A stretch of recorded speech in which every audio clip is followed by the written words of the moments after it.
ভগবানের শ্রেষ্ঠ জীব হলো মানুষ।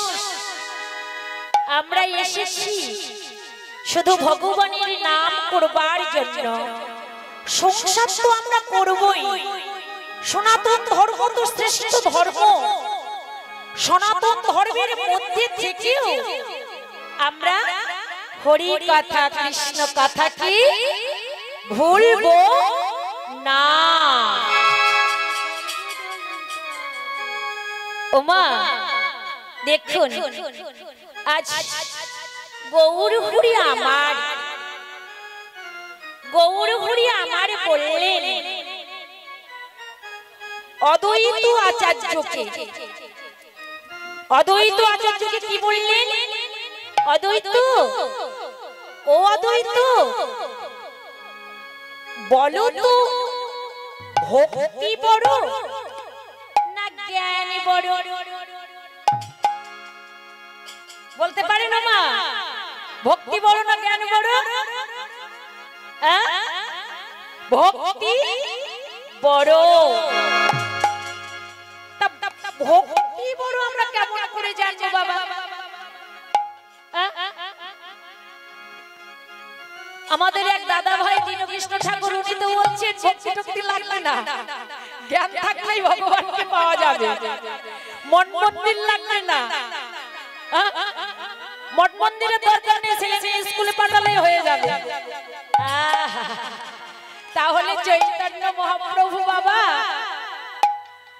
বললেন ওরে জ্ঞান বড় না ভক্তি বড়?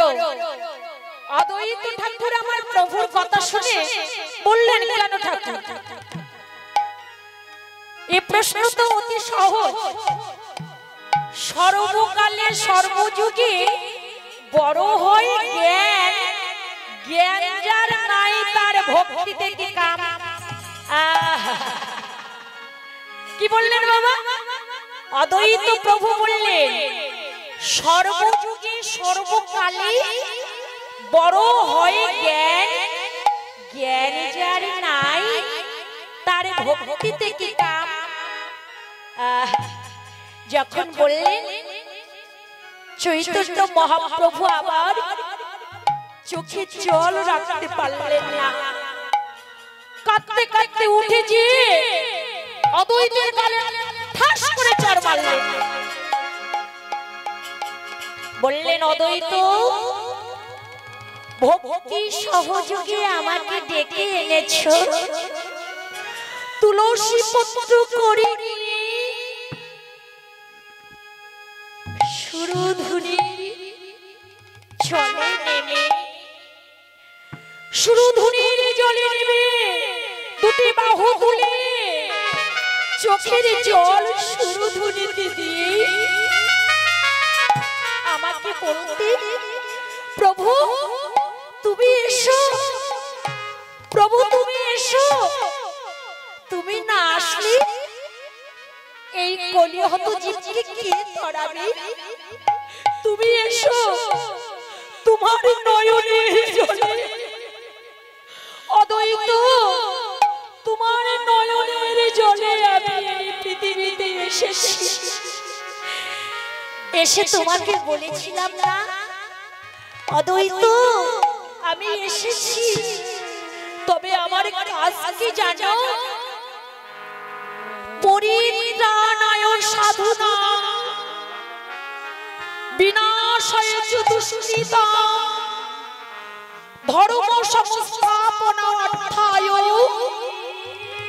সম্ভবামি যুগে যুগে।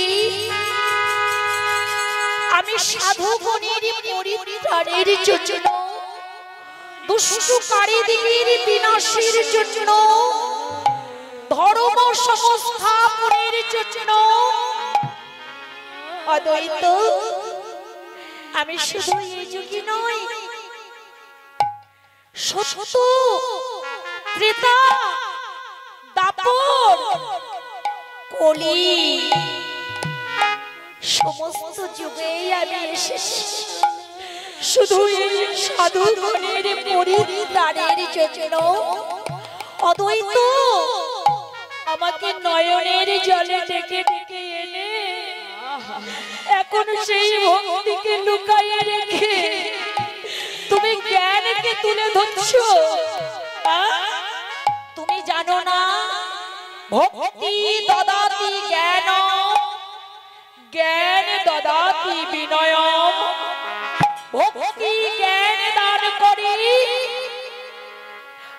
আর জ্ঞান বিনয় দান করি। বিনা ভক্তি নাহি মুক্তি। সরস্বতী কয় যার মধ্যে ভক্তি নেই তার মধ্যে কিছুই থাকে না। ভক্তির জোরে বাবা নয়নের জলে কেঁদে কেঁদে ঠাকুর রামকৃষ্ণ মা কালীকে পেয়েছিলেন। সেই ভক্তিকে দূরে সরিয়ে রেখে অদ্বৈত তুমি জ্ঞানকে বড় করে তুলে ধরছো। তুমি জ্ঞানকে বড় করে তুলে ধরছো। অদ্বৈত আমি মেরেছি তুমি কষ্ট পাচ্ছ, আমি মেরেছি তুমি কষ্ট পাচ্ছ, কিন্তু অদ্বৈত প্রভু আমার ছুটে যে চৈতন্য মহাপ্রভুর দুটি চরণ জড়ায় ধরে নয়নের জলে চরণ দুখানি ধোয়াইয়ে দিয়ে বলছে তুমি পতি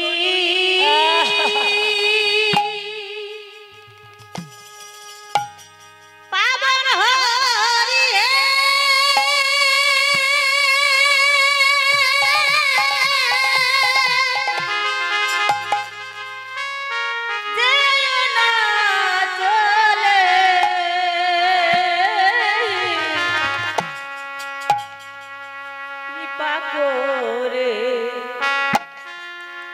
দয়া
মহাপ্রভুকে বলছেন, অদ্বৈত ঠাকুর, ঠাকুর আমি যে ভুল কথা বলে ফেলেছি, তুমি আমাকে ক্ষমা করে দাও।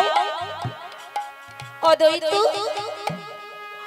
অদ্বৈত প্রভু আমার, প্রভুর চরণে মাথা রেখে বলছি, ভালো ইলো প্রভু, আমি অল্পে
অদ্বৈত প্রভু আমার, অদ্বৈত প্রভু বলছে যে ঠাকুর জ্ঞানকে বড় বলবার দরুন একটা চর খেয়েছি, যদি আরো অনেক ভুল বলতাম অনেক চর খেতাম, তাই ভালোই হইল প্রভু অল্পে এড়াইনু, অল্পে এড়াইনু।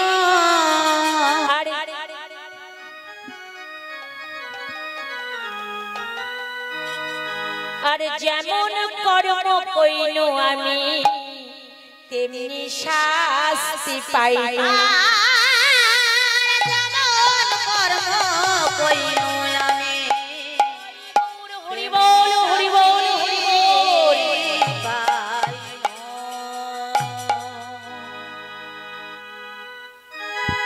আজ সেই চৈতন্য মহাপ্রভু আমার বললেন, অদ্বৈত কেহ যদি দুটি নয়ন জলে বয়ান ভাসাই সনাতন ধর্মের মধ্য থেকে প্রতিদিন যদি একটি তুলসী পত্র কৃষ্ণের চরণে দেয় গো অদ্বৈত, আমি কি করি জানো? আমি তার দাস হই গো।